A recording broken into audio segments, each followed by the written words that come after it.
What do the pay disputes between the federations and their World Cup teams say about the state of women's football?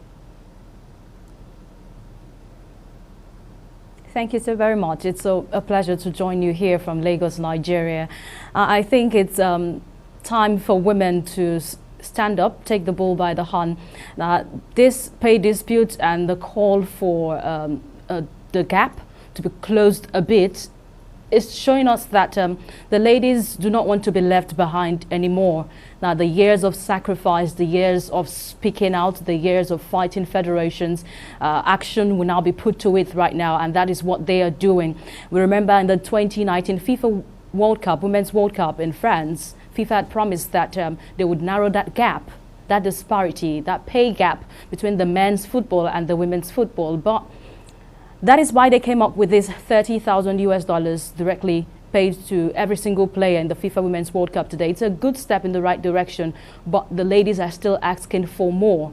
We remember the prize money given to the World Cup winner in 2018, that's for the Russia 2018, is 10 times bigger than what the winners got for the 2019 Women's World Cup, and that is a big disrespect to the sacrifices to all these women put into one. They had to go past pressure, go past the social stereotypes, the moral stereotypes, in order to make their nation proud.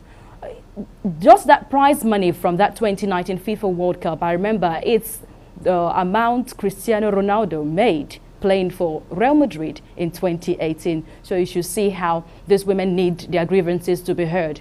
Bayana from Africa, those who I think African women teams should take a leaf from. They had to settle this dispute. They had to settle it with the South African Football Association before heading out to the World Cup. Nigeria is still, as we speak, having to get to an understanding if they would get their bonuses in addition to what FIFA has promised. So I think Federation of International Football Association, FIFA, should be able to tell federations, other federations from continents, to publish this pay gap. This pay gap should be published, and they should look for ways to close this gap, so that these women, the sacrifices could be worth it. The pressure they had to go through should be worth it. Right. Onyinyechi, let me just jump in there. Do you then think that this World Cup and the exposure it gets will elevate the standards of women's football in Africa and beyond?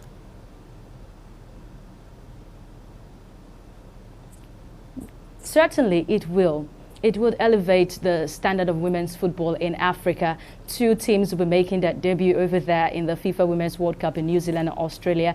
It's a time for the girls to show what they've got, these teams to show what they've got. Nigeria seemed to be the most successful team in the FIFA Women's World Cup, having attended every single edition of the World Cup, and also being the first team that made it to the quarterfinal in 1999. Who says any other team cannot?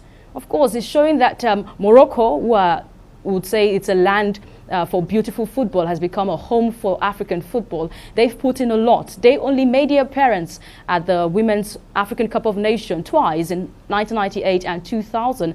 And when they got back, of course, and when South Africa picked up the trophy, you could see development. You could see that they had to go back into the drawing board. They had to go dot their I's, cross the T's for 3 years, and coming back, you can see dominance in women's football. So I think it's this Women's World Cup will be bringing out a lot of what Africa has to offer. Right. Onome Ebi from Nigerian Super Falcons will be making history. She's one of the 3 players that will be making history for her 6th appearance in the Women's World Cup. No African player has done that but Onome Ebi. Right. Onyinyechi, we're almost out of time here. I'm sorry to do this to you, but before we let you go, I'm going to put you on the spot here. Which of the 4 African teams do you think will go the furthest? Very briefly there. On paper, I would say, on paper and on record, the Nigerian women's team, the Super Falcons, should be able to go further. Experience is here with the team. They have been to every single World Cup, and they have the highest history with Women's World Cup. They've got a group that's got the co-hosts of the World Cup. I'm thinking that would pose as a problem, a big problem for them. But the team is filled with a lot of experienced players who are plying their trade abroad. So they should be able to walk out of that group and make it to the round of 16. But for Zambia, I've got this defensive problem. I also think their group is a good one for them to be able to go to the round of 16. They made history at the Tokyo Olympic Games, so they should be able to make another history at the Tokyo Olympic Games. And the group that's got Morocco has got Germany. Germany are done with their golden generation, so they should be able to have upper hand in that group and go past. Do what the men did at the FIFA World Cup in Qatar.